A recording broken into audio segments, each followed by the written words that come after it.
అందరికీ వందనాలు. ఈరోజు బైబిల్ రీడింగ్లో మొదటి రాజులు 7వ అధ్యాయం చదువుకుందాం. సొలొమోను 13 సంవత్సరములు తన నగరును కట్టించుచుండి దానినంతటిని ముగించెను. మరియు అతడు లెబానోను అరణ్యపు నగరును కట్టించెను. దీని పొడుగు 100 మూరలు, వెడల్పు 50 మూరలు, ఎత్తు 30 మూరలు. 4 వరుసల దేవదారు స్తంభముల మీద దేవదారు దూలములు వేయబడెను. మరియు 45 స్తంభముల మీద ప్రక్క గదులపైన దేవదారు కర్రలతో అది కప్పబడెను. ఆ స్తంభములు వరుస వరుసకు పైగా పదునైదేసి చొప్పున 3 వరుసలు ఉండెను. 3 వరుసల కిటికీలు ఉండెను. 3 వరుసలలో కిటికీలు ఒకదానికొకటి ఎదురుగా ఉండెను. తలుపుల యొక్కయు కిటికీల యొక్కయు స్తంభములు చచ్చౌకముగా ఉండెను. 3 వరుసలలోనూ కిటికీలు ఒకదానికొకటి ఎదురుగా ఉండెను. మరియు అతడు స్తంభములు గల యొక్క మంటపమును కట్టించెను. దాని పొడుగు 50 మూరలు, వెడల్పు 30 మూరలు. ఒక మంటపమును వాటి ఎదుట ఉండెను. స్తంభములను లావుగల దూలములను వాటి ఎదుట నుండెను. తరువాత తాను తీర్పు తీర్చ కూర్చుండుటకై ఒక అధికార మండపమును కట్టించెను. దాని నట్టిల్లు కొనమొదలు దేవదారు కర్రతో కప్పబడెను. లోపలి ఆవరణములో తన నివాసపు ఇంటిని ఆ విధముగానే కట్టించెను. మరియు సొలొమోను తాను వివాహమైన ఫరో కుమార్తెకు ఈ మంటపము వంటి ఒక నగరును కట్టించెను. ఈ కట్టడములన్నీ పునాది మొదలుకొని గోడ చూరు వరకు లోపలను వెలుపలను వాటి పరిమాణ ప్రకారముగా తొలవబడినట్టివియు, రంపముల చేత కోయబడినట్టివియు, మిక్కిలి వెలగల రాళ్లతో కట్టబడెను. ఈ ప్రకారమే గొప్ప ఆవరణపు వైపుననున్న వెలుపలి భాగమును ఉండెను. దాని పునాది 10 మూరలు గల మిక్కిలి వెలగల పెద్ద రాళ్లతో కట్టబడెను. పై తట్టున పరిమాణ ప్రకారముగా చెక్కబడిన మిక్కిలి వెలగల రాళ్ళును దేవదారు కర్రలును కలవు.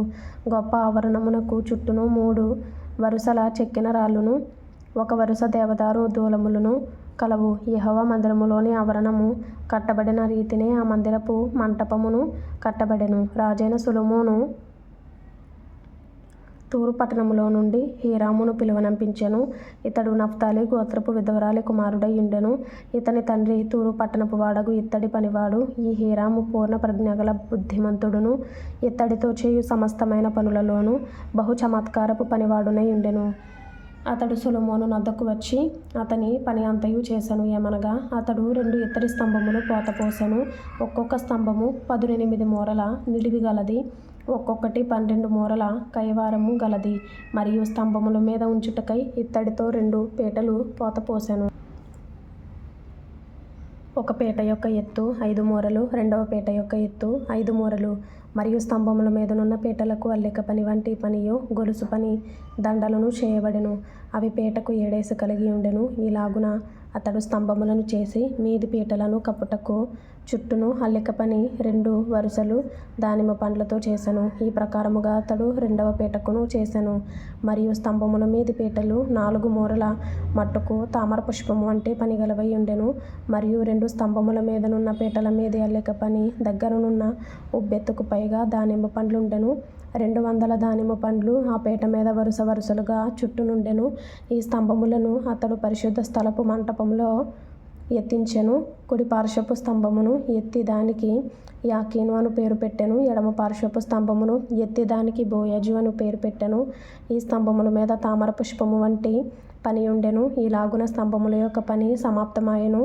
మరియు అతడు పోత పనితో ఒక సముద్రమును చేసెను. అది ఈ తట్టుపై అంచు మొదలుకొని ఆ తట్టుపై అంచు వరకు 10 మూరలు. అది 5 మూరల ఎత్తుగలదై గుండ్రముగా ఉండెను. దాని కైవారము 30 మూరలు. దానిపై అంచునకు క్రింద చుట్టూను గుబ్బలుండెను. మూరకు 10 గుబ్బల చొప్పున ఆ గుబ్బలు సముద్రము చుట్టూను ఆవరించి ఉండెను. అది పోత పోయబడినప్పుడు ఆ గుబ్బలు 2 వరుసలుగా పోతపోయబడెను. అది 12 ఎడ్ల మీద నిలువబడి ఉండెను. వీటిలో 3 ఉత్తర దిక్కును, 3 పడమర దిక్కును, 3 దక్షిణ దిక్కును, 3 తూర్పు దిక్కును చూచుచుండెను. వీటి మీద ఆ సముద్రము ఎత్తబడి ఉండెను. వాటి వెనుకటి భాగములన్నీయు లోపలి తట్టు త్రిప్పబడి ఉండెను. అది బెత్తెడు దళసరి గలదై ఉండెను. దాని పై అంచు పాత్రకు పై అంచు వలె తామర పుష్పముల వంటి పని కలిగి ఉండెను. అది 9 గరిసెలు పట్టును. మరియు అతడు 10 ఇత్తడి స్తంభములు చేసెను. ఒక్కొక్క స్తంభము 4 మూరల పొడుగు, 4 మూరల వెడల్పు, 3 మూరల ఎత్తు కలిగి ఉండెను. ఈ స్తంభముల పనిరీతి ఏదనగా వాటికి ప్రక్క పలకలు కలవు. ఆ ప్రక్క పలకలు జవల మధ్య ఉండెను. జవల మధ్యనున్న ప్రక్క పలకల మీద సింహములను, ఎడ్లను, కెరూబులను ఉండెను. మరియు జవల మీద అలాగుండెను. సింహముల క్రిందను, ఎడ్ల క్రిందను వ్రేలాడు దండల వంటి పని కలిగి ఉండెను. మరియు ప్రతి స్తంభమునకు 4 ఇత్తడి చక్రములు, ఇత్తడి ఇరుసులను కలిగి ఉండెను. దాని 4 మూలలను దిమ్మలు కలవు. ఈ దిమ్మలు తొట్ట క్రింద అతికిన ప్రతి స్థలము దగ్గర పోతపోయబడెను. మరియు దాని మూతి పైపేట యందును మీదను మూరెడు నిడివి. అయితే మూతి క్రింద స్తంభము పని చొప్పున గుండ్రముగా ఉండి మూరన్నర నిడివి. మరియు ఆ మూతి మీద ప్రక్కలు గల చెక్కిన పనులు గలవు. ఇవి గుండ్రనివిగాక చచ్చౌకముగా ఉండెను. మరియు ప్రక్క పలకల క్రింద 4 చక్రములు కలవు. చక్రముల ఇరుసులు స్తంభములతో అతకబడి ఉండెను. ఒక్కొక్క చక్రము మూరెడున్నర నిడివి గలదై ఉండెను. ఈ చక్రముల పని రథ చక్రముల పనివలె ఉండెను. వాటి ఇరుసులను, అడ్డలను, పూటీలును, ఆకులను పోత పని అయి ఉండెను. ఒక్కొక్క స్తంభపు 4 మూలలను 4 దిమ్మలు కలవు. ఈ దిమ్మలను స్తంభమును ఏకాండముగా ఉండెను. మరియు స్తంభమును పైని చుట్టూను జేనుడు ఎత్తుగల గుండ్రని బొద్దు కలిగి ఉండెను. మరియు స్తంభమును పైనున్న జవలును ప్రక్క పలకలును దానితో ఏకాండముగా ఉండెను. దాని జవల పలకల మీదను దాని ప్రక్క పలకల మీదను అతడు కెరూబులను, సింహములను, తమాల వృక్షములను ఒక్కొక్క దాని చోటును బట్టి చుట్టూను దండలతో వాటిని చెక్కెను. ఈ ప్రకారము అతడు 10 స్తంభములను చేసెను. అన్నిటి పోతయును, పరిమాణమును, రూపమును ఏకరీతిగా ఉండెను. తరువాత అతడు 10 ఇత్తడి తొట్లను చేసెను. ప్రతి తొట్టి 720 తూములు పట్టునది. ఒక్కొక్క తొట్టి 4 మూరలు. ఒక్కొక్క స్తంభము మీద ఒక్కొక్క తొట్టి పెట్టబడెను. మందిరపు కుడి పార్శ్వమున 5 స్తంభములను, మందిరము యొక్క ఎడమ పార్శ్వమున 5 మట్లను అతడు ఉంచెను. సముద్రమును దక్షిణమునకు ఎదురుగా తూర్పు తట్టున మందిరము యొక్క కుడి పార్శ్వమున ఉంచెను. మరియు హీరాము తొట్లను, చేటలను, గిన్నెలను చేసెను. ఈ ప్రకారము హీరాము రాజైన సొలొమోను ఆజ్ఞను బట్టి యెహోవా మందిరపు పని అంతయు ముగించెను. 2 స్తంభములను, ఆ 2 స్తంభముల మీదనున్న పైపేటల పల్లెములను, ఆ స్తంభములను పైపేటల పల్లెములను కప్పిన 2 అల్లికలను, ఆ స్తంభముల మీదనున్న పైపేటల 2 పల్లెములను కప్పిన అల్లిక ఒకటింటికి 2 వరుసల చొప్పున 2 అల్లికలకును 400 దానిమ్మ పండ్లను, 10 స్తంభములను, స్తంభముల మీద 10 తొట్లను, ఒక సముద్రమును, సముద్రము క్రింద 12 ఎడ్లను, బిందెలను, చేటలను, గిన్నెలను, వీటినన్నిటినీ రాజైన సొలొమోను ఆజ్ఞను బట్టి హీరాము యెహోవా మందిరమునకు చేసెను. ఈ వస్తువులన్నీ మెరుగుపెట్టిన ఇత్తడివై ఉండెను. యొర్దాను మైదానమందు సుక్కోతునకును సారెతానునకును మధ్య జిగట భూమియందు రాజు వాటిని పోత పోయించెను. అయితే ఈ ఉపకరణములు అతి విస్తారములైనందున సొలొమోను ఎత్తు చూచుట మానివేశెను.